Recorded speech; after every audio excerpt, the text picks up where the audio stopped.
what is the biggest misconception about recovery in sports performance when it comes to sports performance that is just a complete and utter lie? About recovery specifically. Yes, because we talked about it. Yeah, I can think of tons of myths that have to do with sports performance in general. Tons about vertical jump. But just recovery, because we talked about it recovery. Today. Yeah. Myths about recovery. Yeah. I don't know that. I mean, it doesn't have to be a complete lie. I mean, like you said, placebo effect, right? So here's a misconception. Okay. A misconception is that you need, and this was big in the bodybuilding world when I did bodybuilding shows. Okay. They would often say that you need 1 all the way up to 2 grams per pound of body weight of protein. And I believed them, and I did that. So when I was cutting for my bodybuilding show, at one point, I was eating 400 grams of protein. That's a lot. Per day.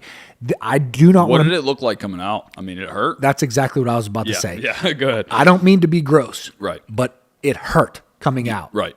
It should. wasn't fun. You do not need that much protein. Now, bodybuilders probably need a little bit more protein than just basketball players because they often take their muscles to failure and they are breaking down their muscles a lot more than basketball players are. Yeah.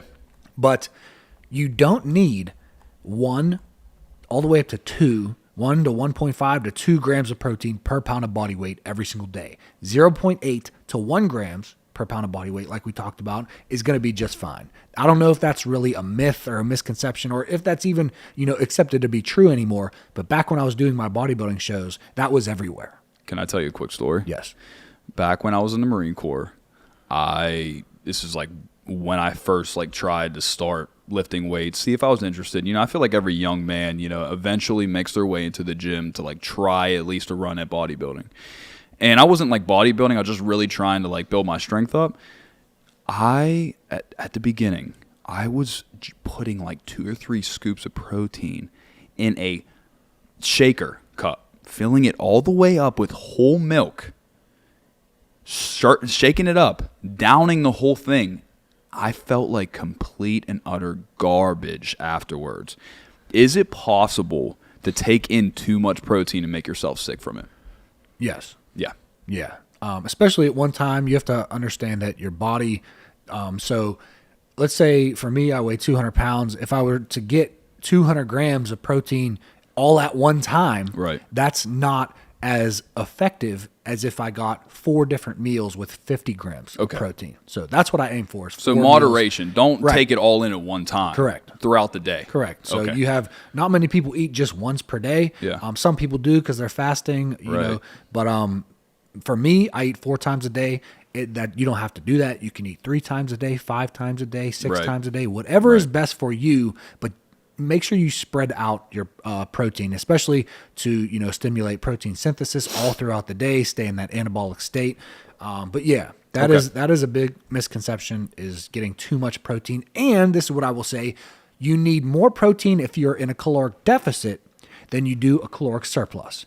If you're in a caloric surplus, meaning you're consuming more calories than your body is burning, a caloric deficit would be you're burning more calories than your body than you are consuming, meaning you would be losing weight or losing fat.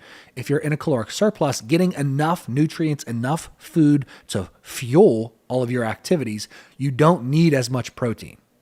If you're in a deficit, because you are in a deficit and you are going to be not giving your body enough nutrients, that's literally what a deficit is. You are not giving your body as much nutrients as it is burning.